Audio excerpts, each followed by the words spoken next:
Olá, eu espero que essa mensagem seja fonte de esperança, de ânimo e fé para o seu coração. Mas antes, eu quero te fazer um convite muito especial para você inscrever-se no canal e ativar as notificações. Isso vai nos ajudar e muito a espalhar ainda mais as boas novas de salvação no Evangelho de Jesus Cristo. Segundo livro dos Reis, capítulo 4, nós vamos ler até o verso de número 7. Eu peço gentilmente que você, tanto em casa como aqui, acompanhe com a Bíblia aberta. Eu quero compartilhar com você algumas lições extraídas desse texto, que são muito úteis em qualquer tempo da nossa caminhada. Diz assim: certo dia, a viúva de um dos membros do grupo de profetas foi pedir ajuda a Eliseu.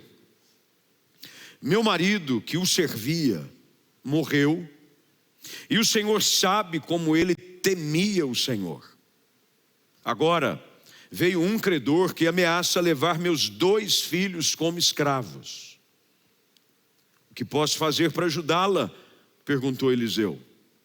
Diga-me, o que você tem em casa? Não tenho nada, exceto uma vasilha de azeite, respondeu ela. Então Eliseu disse: toma emprestadas muitas vasilhas de seus amigos e vizinhos, quantas conseguir. Depois, entre em casa com seus filhos e feche a porta. Derrame nas vasilhas o azeite que você tem e separe-as quando estiverem cheias. A viúva seguiu as instruções de Eliseu, e os seus filhos traziam vasilhas e ela as enchia. Logo todas estavam cheias até a borda. Traga mais uma vasilha, disse ela a um dos seus filhos. Acabaram as vasilhas, respondeu ele, e o azeite parou de correr. Quando ela contou ao homem de Deus o que havia acontecido, ele lhe disse: agora venda o azeite e pague suas dívidas. Você e seus filhos poderão viver do que sobrar. Vamos orar. Senhor, obrigado por esse tempo, por essa noite, pelo renovo que encontramos na tua presença, por esse ambiente tão apropriado, preparado pela adoração do teu povo, para que possamos agora, diante da tua palavra, receber a instrução pura e fiel que só ela tem para nos dar. Abre o nosso entendimento, que os nossos ouvidos estejam atentos para ouvir a tua voz, para que ao final desse tempo juntos possamos sair ainda mais encorajados, renovados e fortalecidos pelo poder da tua palavra, em nome de Jesus, amém. Assente-se, por favor, você que está aqui, lembrando que logo após a mensagem, nós hoje, como o primeiro domingo do mês, participaremos da mesa do Senhor. Se você, ao entrar, não retirou o seu cálice com o pão e o suco da uva, e você em casa que vai participar deseja fazê-lo, não esqueça de preparar um espaço todo apropriado aí na sua casa, para juntos, logo em seguida, participarmos da mesa do Senhor.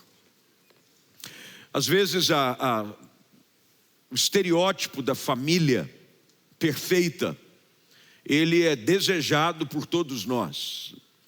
Todos nós queremos e sonhamos com uma família ideal, uma família perfeita.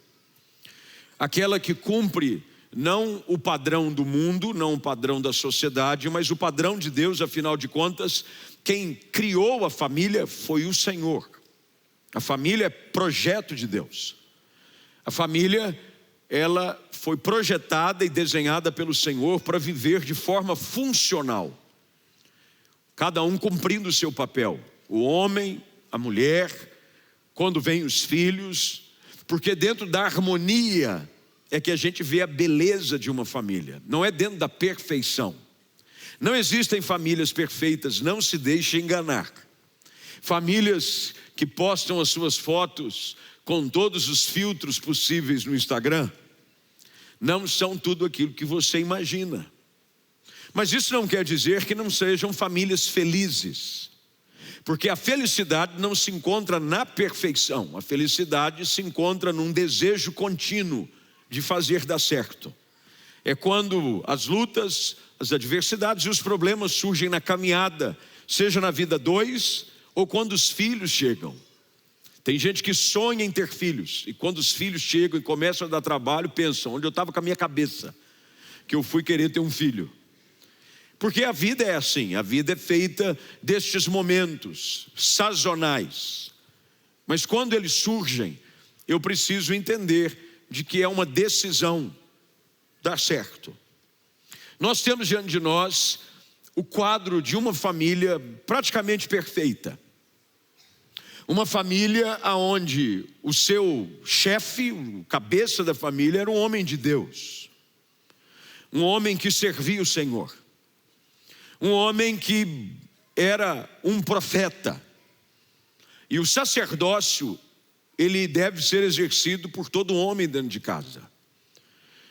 Todo homem casado exerce dentro da sua função marital a responsabilidade de ser o sacerdote da sua casa. O lugar onde você deve ser mais abençoador é dentro da sua casa. É com a sua família, com seus filhos, com seu cônjuge. Este homem era um homem de Deus. E nós sabemos que ele era um homem de Deus porque a boca da sua esposa é quem diz isso. A gente sabe muito bem de que quem pode dizer, na realidade, quem somos, é o nosso cônjuge.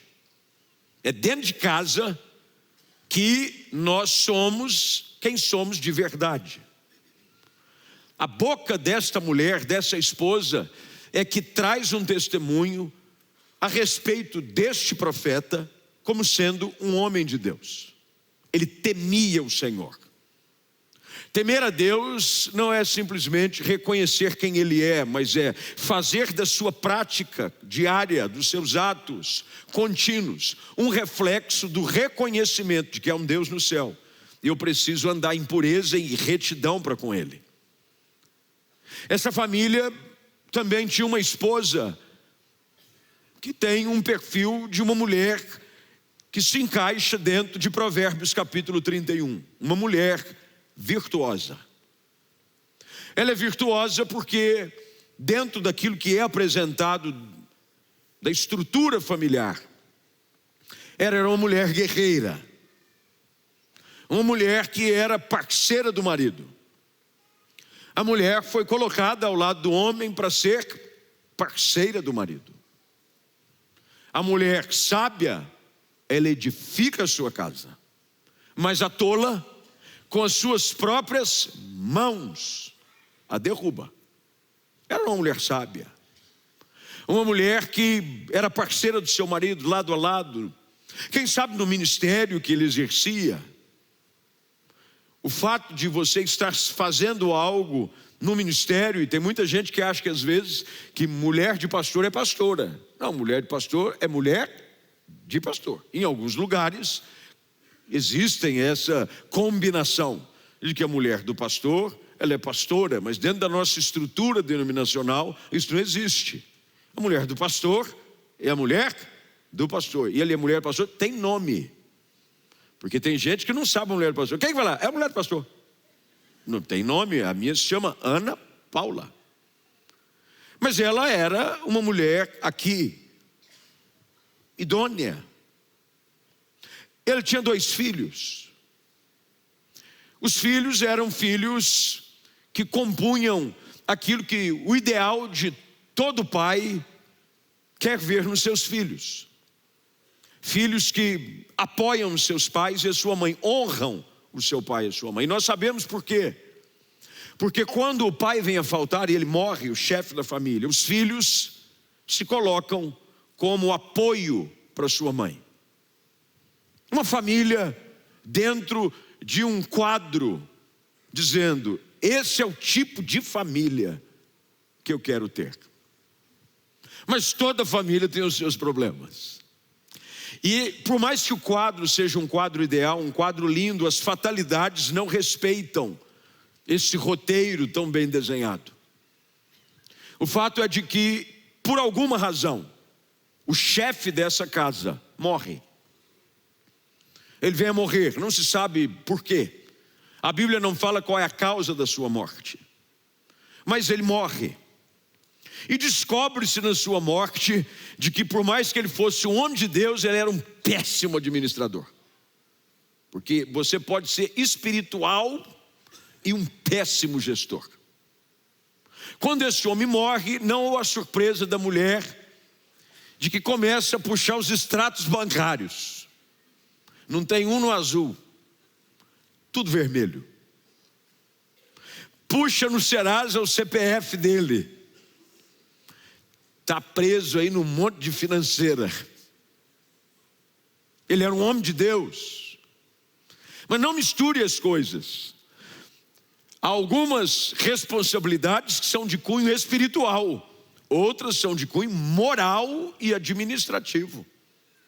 Tem homem que deveria deixar a responsabilidade de administração da casa na mão da mulher, porque tudo que cai na mão dele é como dizia a música de uma novela chamada Pecado Capital. Dinheiro na mão é vendaval. Do jeito que vem, vai. Aliás, ele já gasta pensando no que vai vir. Um homem de fé. É a certeza das coisas que se esperam.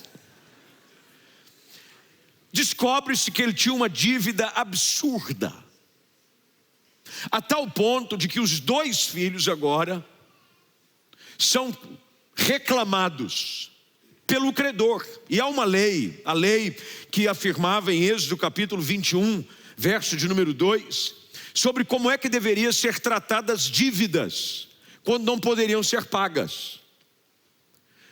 Você iria servir como escravo do seu credor por 7 anos. Isso quer dizer que a dívida dele era tão alta que um filho só não dava. Precisava dos 2. 7 anos para um, 7 anos para o outro. 14 anos, é daí que você vai se lembrar da história de Jacó, lembra ou não? Que quando Labão disse, eu vou te dar uma filha para casar, mas primeiro você vai trabalhar para mim por quantos anos? Foi levado no bico, era apaixonado pela irmã, teve que trabalhar mais, era lei. A dívida era grande e a crise surge. E nós aprendemos aqui que dentro desse cenário, que pode ser comum a muita gente, talvez seja uma realidade sua hoje, de dificuldade, de situações do ponto de vista financeiro, alguns espirituais, aonde você se vê cercado sem saber o que fazer.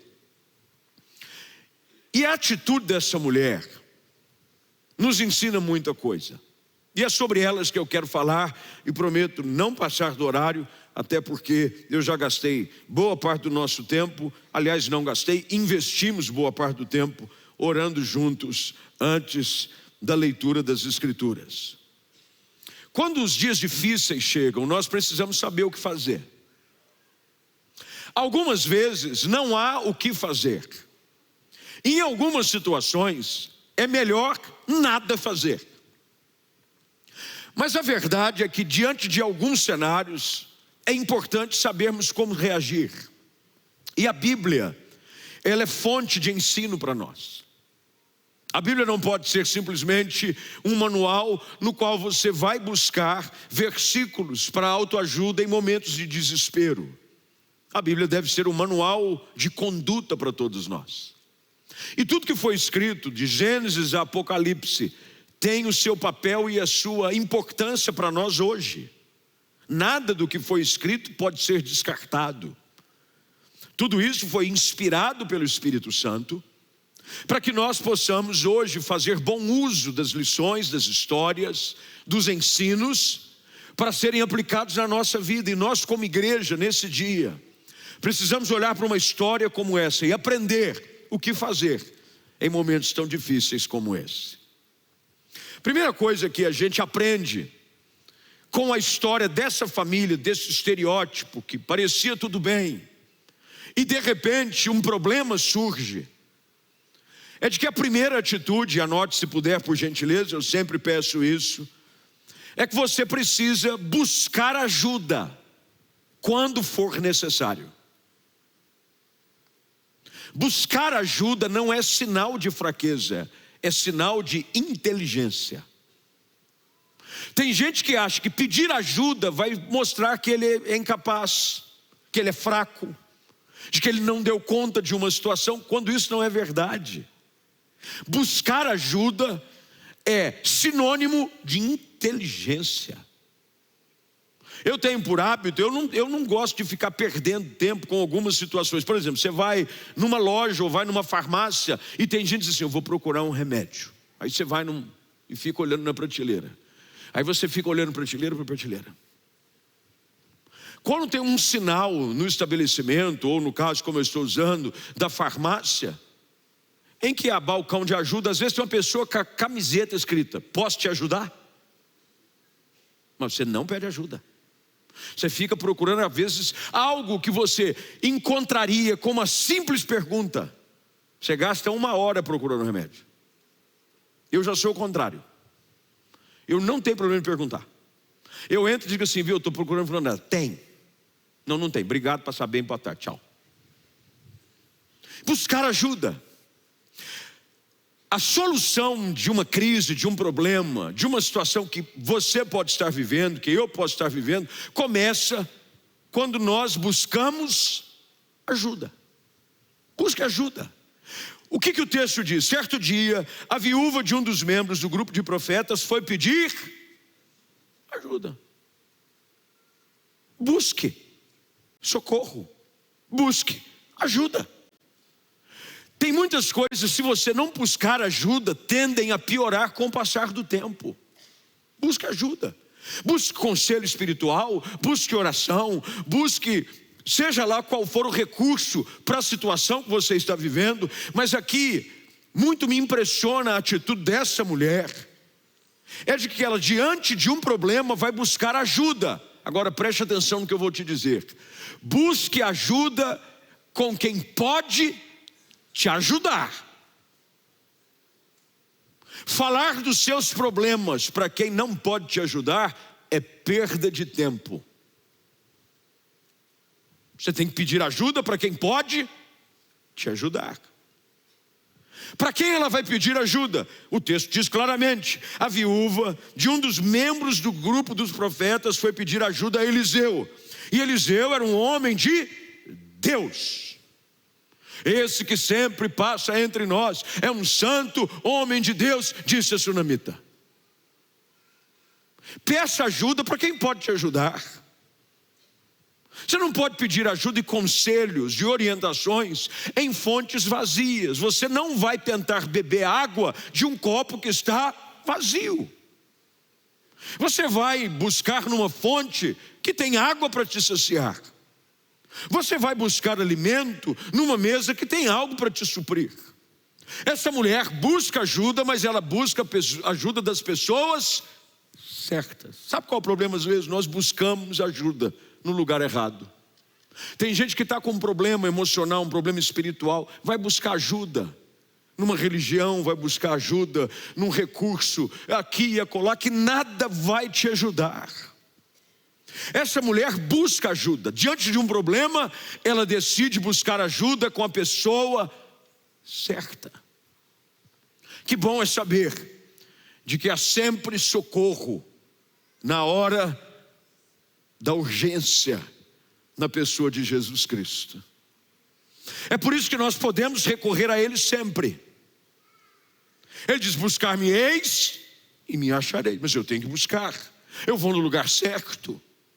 Eu vou até a presença dEle. Muitas das nossas crises, dificuldades podem ser resolvidas quando nós buscamos ajuda no altar de Deus. Quando eu clamo ao Senhor, quando eu dobro os meus joelhos, quando eu digo, Senhor, eu não consigo sozinho. Paulo faz essa mesma ação quando ele roga para que um espinho na carne lhe fosse retirado. Ele diz, eu fui pedir e clamei por 3 vezes, mas Deus disse, olha, a minha graça te basta. Fique tranquilo, esse espinho não vai sair, mas você veio buscar ajuda na fonte certa. Foi isso que aconteceu com tantos milagres que nós temos registrados no Novo Testamento. Uma mulher com fluxo de sangue, um cego na beira de uma estrada em Jericó, um pai que clama por um filho que era jogado no fogo e na água, e ele pede para os discípulos, e a Bíblia diz que eles nada puderam fazer. Mas quando ele pede a Jesus e diz: se tu podes alguma coisa, ajuda-nos. Jesus responde para ele: se podes, tudo é possível ao que crê. E porque ele vai à fonte correta, o menino é liberto de um espírito que o atormentava desde a sua infância. Busque ajuda no lugar certo, com as pessoas certas. A igreja é um lugar de buscar ajuda. Nós não temos uma variedade de cultos apenas porque nós não temos o que fazer. Nós temos uma variedade de cultos e usamos recursos como um culto como esse online, que chega até você onde está nos acompanhando, e temos aqui atendimento durante a semana, e temos recursos de compaixão. Aliás, essa semana mudamos agora o ponto da compaixão, que antes ficava aqui um pouco mais interno, foi ali para o lado de fora, numa casa, porque nós queremos oferecer ajuda. E a igreja é um lugar onde você pode encontrar ajuda. A igreja é casa de Deus, casa de misericórdia.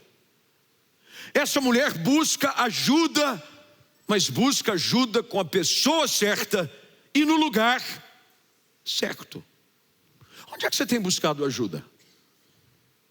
A quem você tem recorrido nos seus momentos difíceis? Quem é a fonte na qual você vai buscar água e às vezes ela está seca? Cristo é a fonte que nunca seca. Nele há sempre satisfação para a nossa alma. Não importa o que precisamos, não importa quais as dificuldades, qual a dimensão do nosso problema, Deus pode suprir cada uma das nossas necessidades em Cristo Jesus. Essa mulher, ela ouve o conselho da pessoa certa, porque não adianta apenas buscar o conselho na pessoa certa. Essa mulher segue a instrução da pessoa certa, porque aqui é uma distinção clara, hein? Porque às vezes você até busca o conselho no lugar certo, mas você não segue o conselho. Foi no médico, precisa emagrecer. Então, tem que cortar gordura, tem que evitar doce. Orientações. Você foi no lugar certo? Você foi até um cardiologista? Ele viu os seus exames, ele fez uma análise e percebeu que os seus índices, seja de gordura, triglicérides, tudo esse mistério santo aí. Isso aí é tribulação, misericórdia. Ele diz: tem que baixar, você tem que caminhar, você tem que evitar isso, você tem que fazer. O problema não é apenas quando nós não sabemos o que fazer, é quando nós sabemos o que fazer e não fazemos. Porque a mudança da realidade da nossa vida não está apenas com a informação que a gente recebe, é o que a gente vai fazer com a informação que a gente recebe. O profeta pergunta para ela: o que você tem em casa?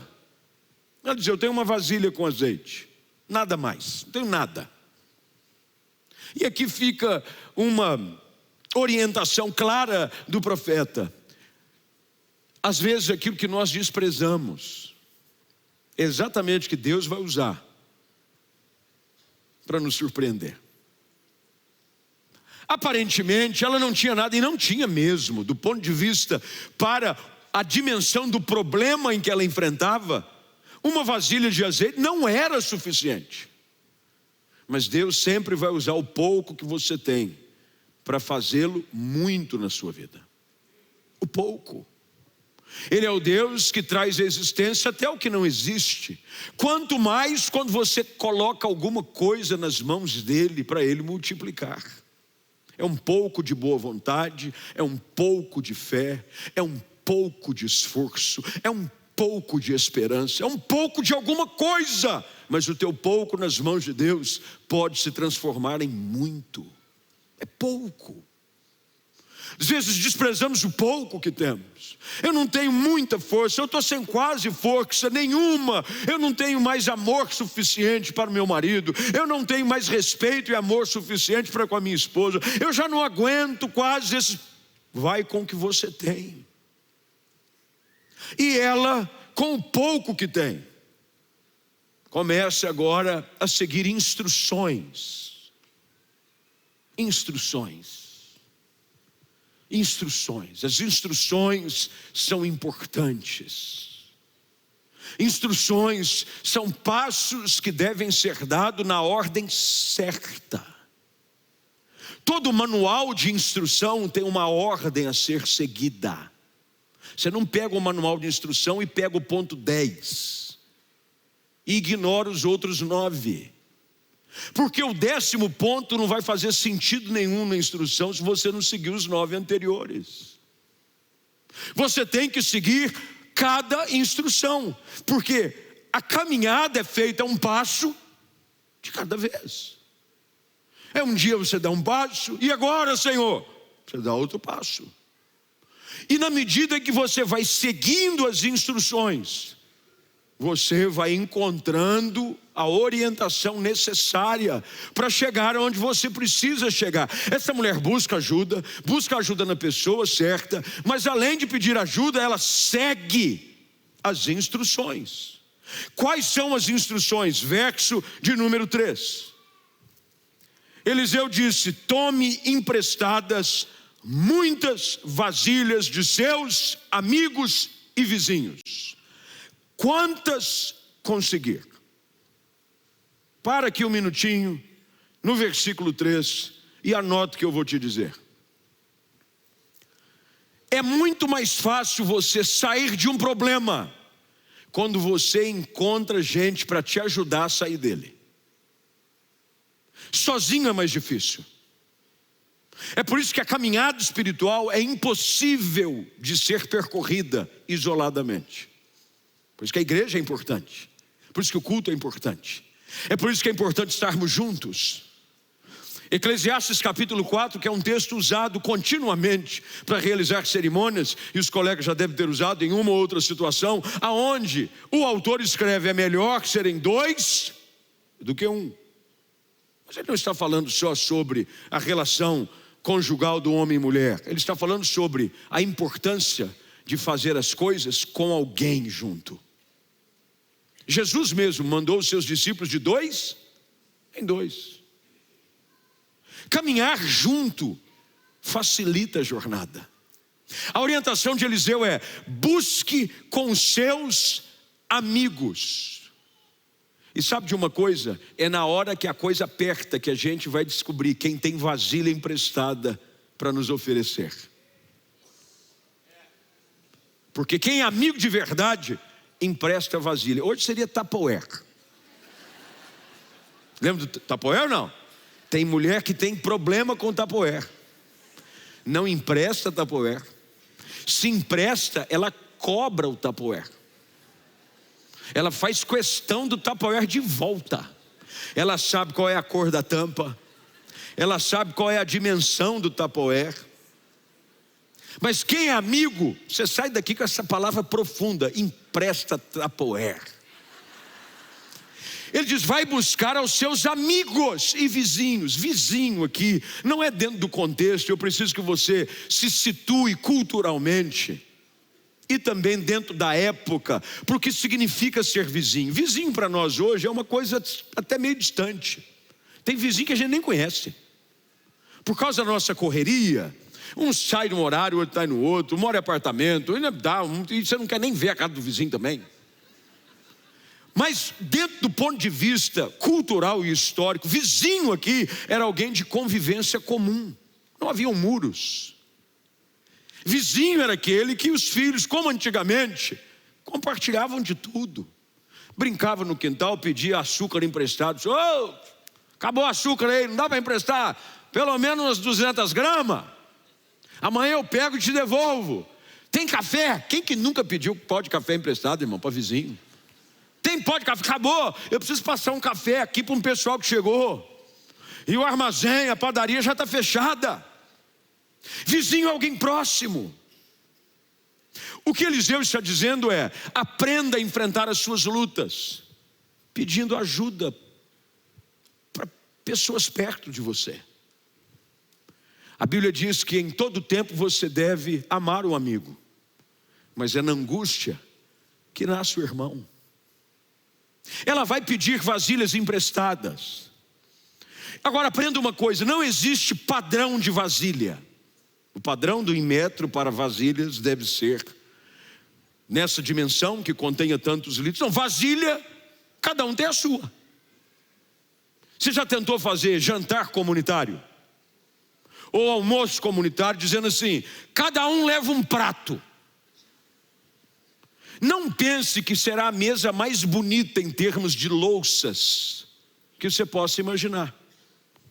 Se você já participou desses almoços onde bota uma mesa, normalmente é aquela toalha com abacaxi, com essas coisas assim, toda tipo a grande família, sabe? As toalhas coloridas, cheias de fruta. Aí o pessoal vai trazendo vasilha. Cada um traz o que tem. Tem gente que é mais refinado, leva de inox, toda de inox, com a borda trabalhada, e coloca. Tem uns que leva naquelas formas de assar bolo, toda queimada, preta em volta, de que limpou e não dá mais e chega. Eu trouxe. Eu me lembro de uma ocasião, e óbvio, gente, aqui eu não estou fazendo de uma forma desleixada, mas nós fizemos uma vez, tivemos uma ideia de fazer um Natal, uma ceia de Natal, lá na Comunidade da Esperança. Era logo no início. Eu estava querendo gerar assim um senso de comunhão, muita gente perto, não tinha para onde ir. Eu falei: olha, vamos fazer uma ceia comunitária de Natal. Onde que eu estava com a cabeça? E falei: cada um traz o prato, traz o que tem. E vinha, e tinha gente que trouxe um peru assado bonito, um trouxe um lombo, teve um que trouxe um lombo anêmico, o lombo era branco, eu acho que era um porco alpino, alguma coisa assim, era albino, só podia ser, e branco e tal. Mas teve uma pessoa que chegou, ceia de Natal, numa bandeja com mandioca assada. E tinha uns pedaços de bacon em cima, distribuído simetricamente sobre cada mandioca. E estava aquele prato: peru, lombo, tender, mandioca. Eu não sei se você já comeu mandioca assada no Natal, primeira vez para mim. Mas a gente brinca, mas a pessoa levou o que ela tinha. Ela cooperou? Cooperou. Do jeito dela. A gente tem que aprender de que não há um padrão de ajuda. Cada um ajuda e contribui com o que tem. Mas a gente pode contribuir mutuamente para vencer as nossas crises com um pouco de cada um. Com a sua vasilha, com o tamanho, com o formato, com a marca. Tem uma marca de louça aí que a panela custa uma fortuna, meu irmão. Como é que chama? Lê, não sei das quantas. Le Creuset, meu Jesus, Le Creuset. E o Creuset já foi faz tempo, ó. Uma panela é uma fortuna. Quando eu digo fortuna, meus irmãos, é fortuna. Você compra 500 Tramontina com uma Le Creuset desse tamanhozinho. E olha lá. Tem gente que vai levar. O texto diz que peça aos seus vizinhos e amigos quantas conseguir. Isso quer dizer, quanto mais socorro você pedir, mais você vai ter. Eliseu dá uma instrução clara, porque você sabe qual é a dificuldade? Às vezes nós queremos que as pessoas resolvam os nossos problemas, mas Eliseu está dizendo para ela: corre atrás, filha. Aliás, diga isso para a pessoa que está ao seu lado. Eu senti no coração. Olha para a pessoa que está ao seu lado e diz assim: corra atrás, filho. É ou não é? Corra atrás, filho. Corra atrás. Porque às vezes você quer que os outros corram, mas eu não tenho nada. Eliseu devolve para ela a responsabilidade. Você sabe de quem é a responsabilidade do seu problema? Seu. Ela é sua responsabilidade. Corra atrás. Peça ajuda. Vizinhos, quantas conseguir? Vou atrás pedir vasilha. E os meninos, porque os meninos é que foram atrás. Mandou os meninos para a rua. E os meninos foram e começaram a pedir: ô dona Amélia, ô dona Suzana, ô dona Isaura. É os nomes que eu lembrei. Dona, tem uma vasilha aí? A mãe está pedindo. O que é, menina? Sei lá, pediu para pedir vasilha. Ó, tem uma aqui, o que eu tenho é essa. A que eu posso te emprestar é essa. E começou. Mas houve uma iniciativa. Meu irmão, a nossa iniciativa colabora para o processo. Você simplesmente esmorecer: eu não tenho o que fazer, o homem morreu, estou endividado, vou perder meus filhos. A gente aprende uma lição aqui clara, que o esforço, que a iniciativa, que o desejo de fazer alguma coisa contribui para a resolução do problema. Começaram a pedir, e ele diz assim: agora, entre em casa com seus filhos, feche a porta e comece a derramar nas vasilhas o azeite que você tem, e separe quando estiver cheio. E começou o processo de encher vasilhas. E começou a encher vasilha daqui, encher vasilha de lá, encher vasilha. Quando de repente, todas elas cheias até a borda, a mãe pede: traga mais uma. E a resposta dos meninos foi: acabaram as vasilhas. Mas olha como o versículo termina, esse que é o verso de número 6, por gentileza. E se puder, grife, diga: o azeite parou de correr. Não é que ele acabou, ele parou de correr. Enquanto você estiver aberto ao que Deus quer fazer, Deus vai continuar fazendo. Mas quando você deixar de oferecer algo a Deus, o azeite para. Não é que Deus não tem coisas grandes para fazer na sua vida, não é que Deus não tenha ainda mais provisão. Meus irmãos, os céus nunca entram em crise. Nunca haverá um momento de recessão celestial. Olha, nós vamos parar de abençoar o povo, porque nós estamos agora num processo de fazer uma política econômica de retenção de bênção celestial. Afinal de contas, é uma crise difícil, muita gente para abençoar. Não.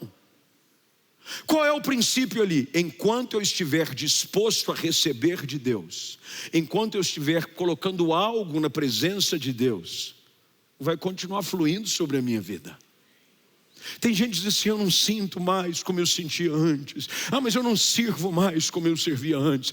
Mas eu não me envolvo. Pode ter certeza, a falha não foi do lado de Deus. O azeite vai estar sempre disponível para continuar fluindo sobre vasilhas vazias.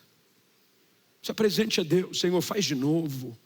Enche mais uma vez meu coração. Eu me coloco aqui, eu preciso da tua presença, eu preciso do teu poder, eu preciso da sua unção. A simbologia aqui das vasilhas nada mais é do que a disposição de dizer: Senhor, derrama sobre o teu altar mais uma vez, sobre a minha vida, sobre a minha casa. Restaura o meu casamento, restaura a relação com os meus filhos, restaura o meu ministério, restaura.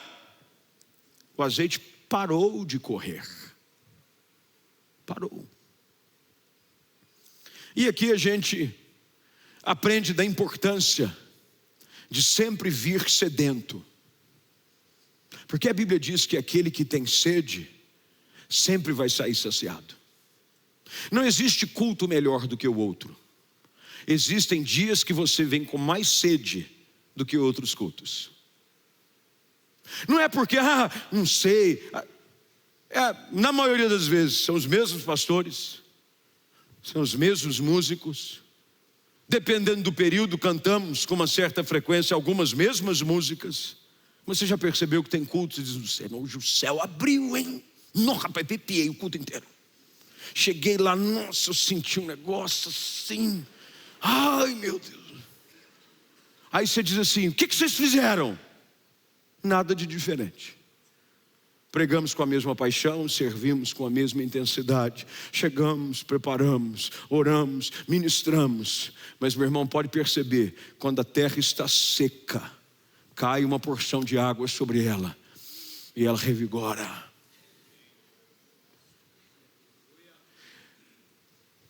A direção que Eliseu dá é essa: quantas conseguir. Quanto mais você se dispor, veja, o relacionamento com Deus é um relacionamento de mão dupla. Quanto mais eu busco, mais Deus derrama sobre a minha vida. Quanto mais eu estou disposto a estar na sua presença, mais da sua glória Ele vai derramar. Mas quando eu chegar e dizer basta, estou cheio, Deus vai dizer, então eu vou derramar sobre a vida de alguém que está precisando, de alguém que está sedento, de alguém que quer mais. Porque, meu irmão, quanto mais você busca Deus, não caia na bobeira de achar que é o suficiente. Nós nunca estaremos plenos da glória de Deus.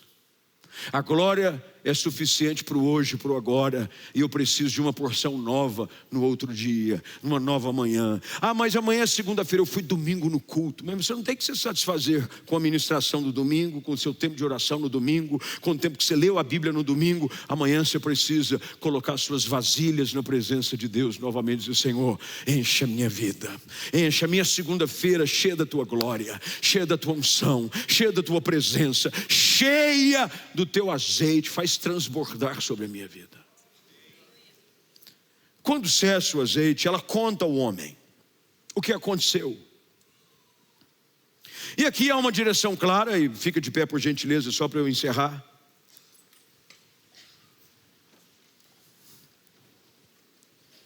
A Bíblia diz que as vasilhas haviam acabado. Agora presta atenção, nós não sabemos quantas vasilhas tinham. Nós não sabemos. Você sabe? Não sabe, a Bíblia não diz. Tudo que a Bíblia intencionalmente não afirma, há uma intencionalidade em não fazê-lo. Nós não sabemos quantas vasilhas tinham. Podia ter 100, podia ter 1000, podia ter 50. Mas o que a gente precisa aprender aqui é: tudo que você colocar na presença de Deus e tudo que Deus vai fazer é o suficiente para o que você precisa. Porque a resposta do profeta é: agora você vai, vende, paga a sua dívida, e você e seus filhos vão viver do resto. Aprenda o que eu vou te dizer e a gente vai orar. O que Deus quer fazer, e isso aqui é uma tipologia sobre a obra redentora de Cristo. Havia uma condenação de escravidão para com os filhos daquela mulher. Havia uma condenação de escravidão sobre a nossa vida. O azeite, que é a representação de Cristo, ele foi esmagado, e o azeite é feito pela esmagadura da azeitona. Ele multiplica sobre a vida daqueles que o buscam, e ele é suficiente para pagar a dívida do seu pecado, mas também te dar ampla suficiência para você viver o resto da sua vida. Quando você chega num lugar como esse hoje à noite, nós vamos nos assentar à mesa do Senhor. Deus está dizendo: busque a minha presença. Só eu posso te ajudar. Cerque-se das pessoas certas, dos seus amigos, de gente que te ama, de que está disposto a estender a mão, de dar vasilha para você. O maior sentido de amizade genuína é Deus usar a sua vasilha para encher de bênção para outra pessoa. Você já imaginou isso? A vasilha é minha, se Deus quiser fazer, vai ser da minha vasilha, hein? Você se vira com a sua vasilha. É alguém que vê Deus usar algo que era seu para transbordar na vida de outro. Você tem que estar perto de gente assim, que a alegria dela é ver você suprido, abençoado, mesmo com aquilo que Deus pôs na sua mão. Sabe por quê? Olha, aqui é uma conjectura. Eu tenho certeza que nenhuma dessas vasilhas voltaram vazias para os seus proprietários. Porque a bênção, quando ela é recebida, ela é feita para ser compartilhada. Eu duvido que, pelo perfil desta mulher, ela mandou os filhos devolverem vasilhas vazias. Ela pagou a dívida, Aí depois ele disse assim: vasilha de fulano de tal, devolve para Dona Isaura. Não, mas eu dei. Mas eu quero agradecer por senhora ter me emprestado a vasilha, porque aquilo que você permitiu Deus fazer através da sua vida me abençoou, e eu quero te abençoar de volta. Lembra da história de Lucas capítulo 5? A pesca maravilhosa. O barco em que Pedro, Simão ainda estava, é que começou a romper as redes. O que ele faz? Ele chama o outro.